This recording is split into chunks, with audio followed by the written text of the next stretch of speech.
Democrat top gun Chuck Schumer is blocking Trump's DOJ nominees until the Trump administration answers for the $400 million luxury jet gifted by Qatar that we discussed at length yesterday. Take a look. This just isn't naked corruption. It's also a national security threat. Donald Trump isn't just blurring the lines between public service and personal profit. He's erasing it. That's not just speculation. In fact, it's backed by overwhelming evidence. He is jeopardizing America's national security to line his own pockets. That's why this morning I announced I will be placing a hold on all political DOJ nominees until we get more answers on this so-called deal. Schumer cites, as you hear, national security and espionage concerns. Even some establishment Republicans are clutching their pearls, but Trump calls it a win for taxpayers, rejecting the notion that he should turn down a fully outfitted aircraft that saves the U.S. millions. Joining us now for reaction is Congressman Rich McCormick. Congressman, the last time I heard the Democrats protesting over Democrat gifts given to the Biden family in secret, was never. I don't remember the last time they were criticizing the diamonds and the cars that the Chinese were giving to the Biden family under the table. But suddenly, when it's a gift that is in the open and given to the American people, Chuck Schumer is front and center. Yeah, it doesn't make too much sense, especially when this benefits the American people who are incredibly indebted right now. You're talking about a very wealthy country giving a very extravagant gift, about $400 million, quite frankly. It does break traditional just precedents, and I think it's going to be reviewed. But the president seems to be happy with it. It's not going to cost us anything. Could it be a security risk? Yeah, it could be, of course. But I think we're smart enough and have enough technology to make sure that it's not. And I think Qatar literally doesn't want to have any problems with this whatsoever. As a matter of fact, you can say this is very much them trying to hold out an olive branch, making sure that they're on the right side of history, making sure that they're in good standing with the United States. They're going to make, between them, UAE, and Saudi Arabia, $1 trillion investment in the American economy on top of that $400 million aircraft because they want to have good business relationships, and that's good for everybody.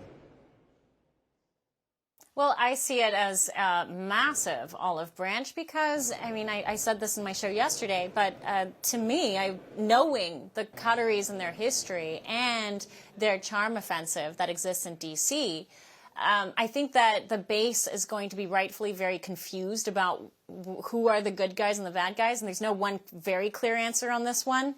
But with them, I think they know that they're getting outnumbered. And Saudi Arabia and the UAE and Jordan and all of these other Middle Eastern countries tend to side with Trump. It's a Trump future in the Middle East.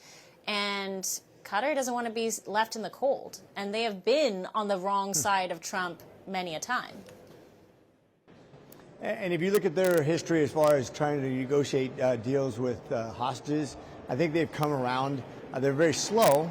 But I think they understand when it comes to Abraham Accords, tying countries together economically, which is going to humanize people, whether you be Jewish or Arab or anybody else, making sure that people are tied together in prosperity. That's how you get rid of terrorism. When there's prosperity, terrorism does not thrive. When there's poverty, when there's demonizing of a nation or a people, terrorism flourishes. So we're trying to get rid of that, and this is a good step in the right direction. I hope so. On another note, you also have other Democrats making a lot of noise. As always, Democrats are signaling panic after that Newark mayor, Ross Baraka, was arrested at the ICE facility for trespassing. We also talked about this earlier in the week, but we have now more developments. AOC, a colleague over there, has issued a thinly veiled threat to federal authorities, warning of a problem if her colleagues are charged. Here's a clip of her little warning. Listen. And now what DHS is trying to say, again, they're using public intimidation because they know that they cannot come for us all. They know that they cannot come for us all. And recently what they said is that DHS is allegedly looking into arresting members of Congress who were showing up for their legal and constitutional obligation to conduct oversight. If anyone's breaking the law in this situation, it's not members of Congress, it's the Department of Homeland Security. It's people like Tom Homan and Secretary Kristi Noem. You lay a finger on someone, on Representative Bonnie Watson Coleman, on Representative or any of the representatives that were there, you lay a finger on them, we are going to have a problem.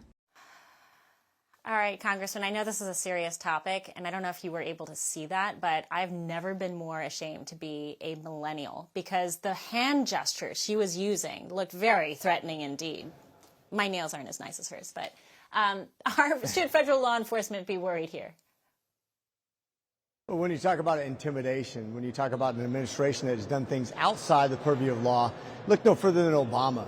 Look no further than Biden. When you talk about investigating religious affiliates, whether it be the Catholic Church or people go to any sort of pro-life rally, when you talk about investigating not-for-profits that actually support conservatives, nobody's weaponized the government more than Biden and Obama.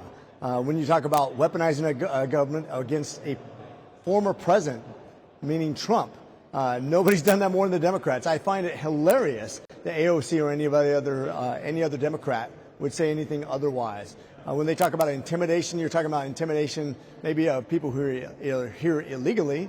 When you talk about breaking laws, when you go down to unannounced to an ICE facility and you demand access, when you actually cross lines, when people say stop and you're not following authorities, that is criminal intent.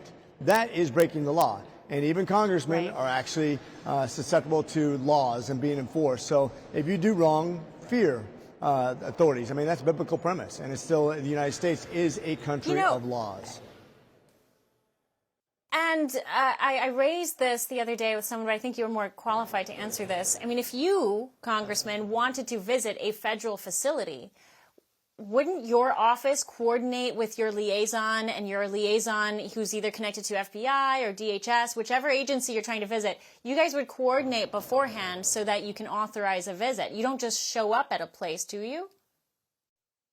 That's right. And even as a military veteran, I have an ID card that says I have access to that base, but not all parts of that base. Same thing as a congressman. You have to follow the same laws. You may have access to some places, but not all places. And not all Congress members are equal. We have different access to information. Some people are on intel. That's why you say it's compartmentalized. But we have to follow law just like everybody else, and you're supposed to be working in conjunction with following laws. ICE is trying to actually maintain the law for the first time in about 4 years. And to get in their way to harass them from enforcing laws that aren't Trump laws, they're United States laws. They're good for United States citizens. They are upholding the law, and for you to interfere with them makes me question what your motives are to begin with. No, the military base example is a great example, but at the same time, there are legitimate concerns about oversight. And as a congressperson who is, standing there through the backs of taxpayers and a constituent base, I imagine there are certain things that you should be able to do as part of your efforts to engage in oversight. But how do you draw that line? Is there a line in the books already that says here's as far as you can go when it comes to oversight efforts, and this is the line? Does that exist? Well, of course. Yeah, of course there is. When we went down to the southern border with the speaker, we had to coordinate that through border security, through sheriffs. We went down there, we coordinated with everybody, and we did it in advance. We announced it. It was a coordinated effort with all people on deck. Same thing if I wanted to go look at the gold at Fort Knox, which I intend to do someday. I can't just walk into Fort Knox and demand to see the gold. I actually have to talk to the right agencies and make sure that it's cleared through all the people that have to clear it before I can just go. Just because I'm a congressman does not mean that I can demand anything I want. It has to be coordinated. So, another question, and this is more a candid one, as you look at these colleagues of yours on both sides of the aisle, even on your own Republican Party and on the Democrats especially right now, to what extent do you think that someone like AOC genuinely believes what she is saying in that video, or is that more political theater? It's designed for fundraising. I'm sure she raised a lot of money with her Democrat constituency. But to what extent do you feel like that's starting to blur the line between their authentic feelings about this issue versus their efforts to fundraise? So we're all conditioned since we're children to be susceptible to influences in our life. When you're rewarded for certain behaviors, it becomes part of who you are. After a while, it becomes a habit. It becomes literally authentic. I believe she believes her own hype. I think she's bought into socialism. I think she's bought into every talking point the Democrats have. I think she believes that there should be free access to the United States. No matter who you are, you're presumed innocent until guilty. In other words, you can come across the border, you're considered welcome aboard. That there's nobody who's nefarious. There's nobody trafficking children, even though we know before we started DNA testing that a significant number of people were being brought here by people who were not their parents. We know that tens of thousands of children were lost by the United States government after we allowed in millions of people without checking background. We know that diseases have come across the border, drugs have come across the border, crime has come across the border, and yet she continues to have this idea that I think she truly believes that they're just a bunch of people looking for a better life, which many of them are, but that doesn't matter. We're still a country of laws. We have still been done tremendous harm. And I tell you, when most of the women, 70% of the women who've come across the border have been raped multiple times, when tens of thousands of children are disappearing, when 110,000 people die from overdoses, all from that southern border incursion, we have a problem. She's not being honest. Wow, I think you made a profound point about the state of the Democratic Party. I mean, that makes sense. That suddenly explains so much. I mean, they tell a lie long enough, their defenses for the truth are eroded to the point where they can't tell the difference. Congressman, a pleasure as always. Thank you so much for making the time.